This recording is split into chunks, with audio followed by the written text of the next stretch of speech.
Hello everyone, this is Asmo Thakurel and let's begin the presentation.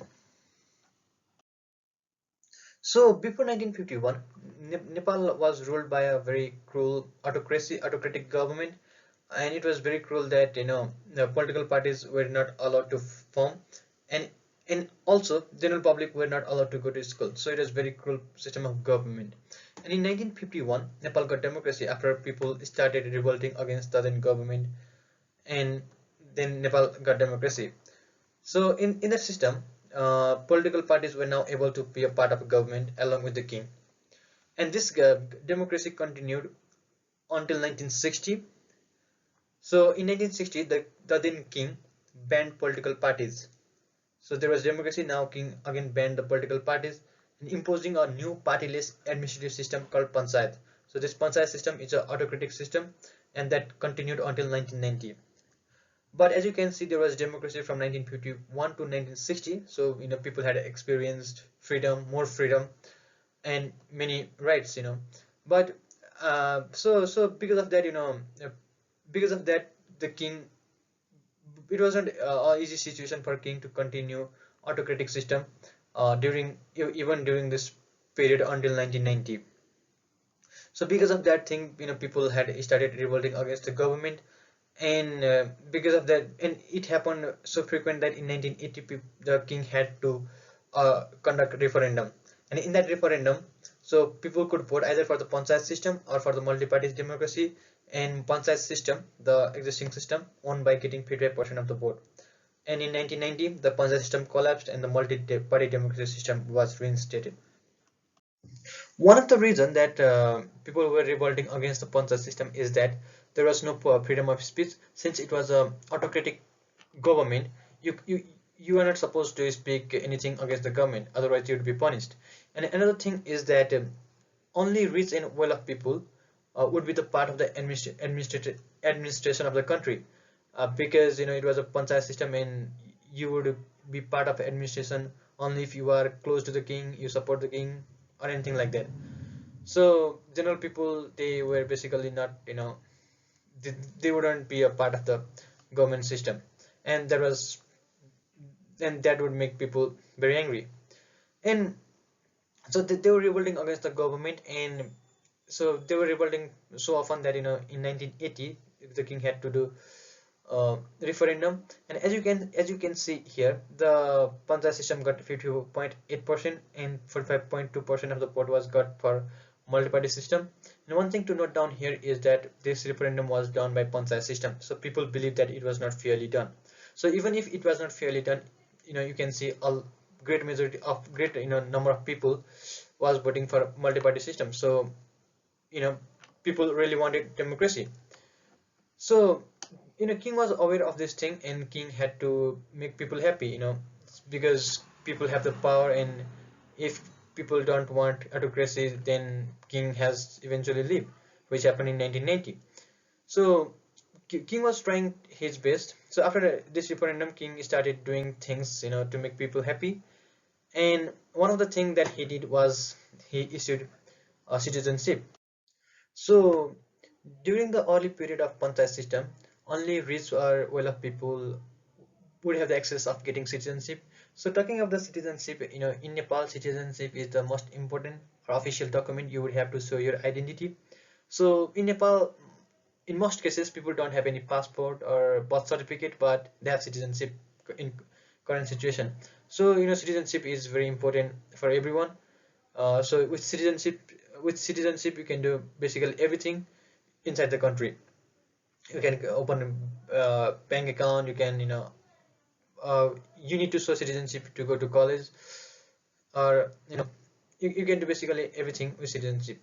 So in 1987, the government started making citizenship of the people so that they could have the sense of being the part of the country. So in 1987, a group of people came in my place, and they were sent by the government, and they made citizenship of the villagers. So here, as you can see this photo, this is a photo of my uncle taken in 1987, and it was taken you know by the group of people uh, when they came here there for making citizenship, because to make citizenship you need photo, and there was photographer. So my uncle had his family photo, while making the citizenship. Here I have put two citizenship card here. On the left is my father's citizenship card, and on the right it is my citizenship card. And as you can see, there are, like, major differences, right? So one of the key difference, even though it is written in Nepali, I'll explain you. So one of the key difference is that, in the place of the, like, place of birth, so it has written that, Chokhara Gaon Panchayat. So you can hear Panchayat, Gaon Panchayat. So it was made during 1987. So at the time it had Panchayat government. So even the regions, administrative region, was named after the system. So it was Gaon Panchayat. But in my citizenship, it is basically a municipality. So it is one of the key difference. And another key difference is that the symbol, as you can see here, and as you can see here, this symbol and this symbol. So these symbols are also key difference, and I find it pretty interesting because, one of the symbol was during the time there was king, and this symbol, this current symbol, is the time is there during the time when there is no king. And on the next slide, I'll be talking about it. So on the left, on the logo of Nepal, so this is the logo of Nepal that was here in Nepal during the citizenship was made. And as you can see here is a crown of the king, and it shows how, how important king was for the country. And in this right picture, as you can see, there is no crown or anything like that, because Nepal does not have any king right now, and Nepal is fully republic, democratic country. And one thing is that, at that time, so today we call it, government of Nepal, but at the time we need to call His Majesty's government, because, king was the government. So I think this is a very, key difference.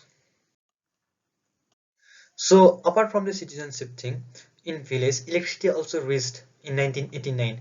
So it was during the regime of the king, of that autocratic system, the electricity reached in the village. So you can say that, king was doing things.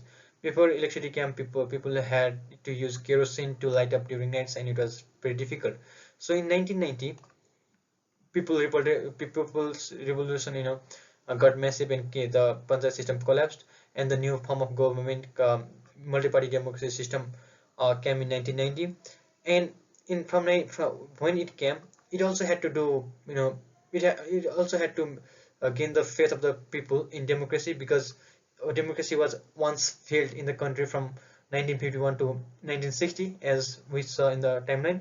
So it had to do things to make people believe that, democracy is better.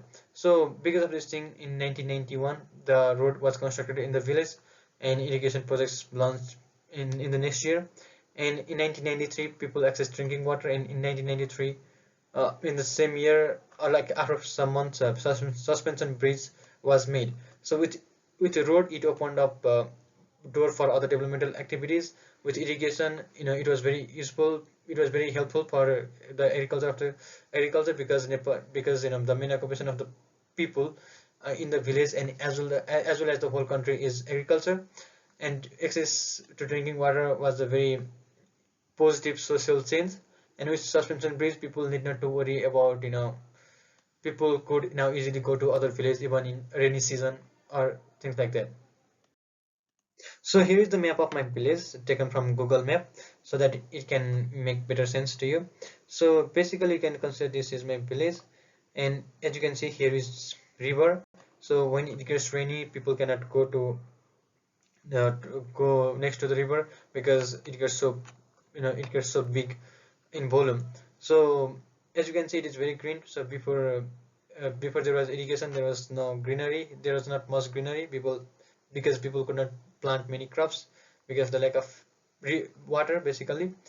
And now here are roads in the village, and it has made the lifestyle very easy. And here is a suspension bridge that is in the village. So these are the, changes that came in the village because of the conflict between the multi-party democracy system and the existing in the panchayat system. Thank you.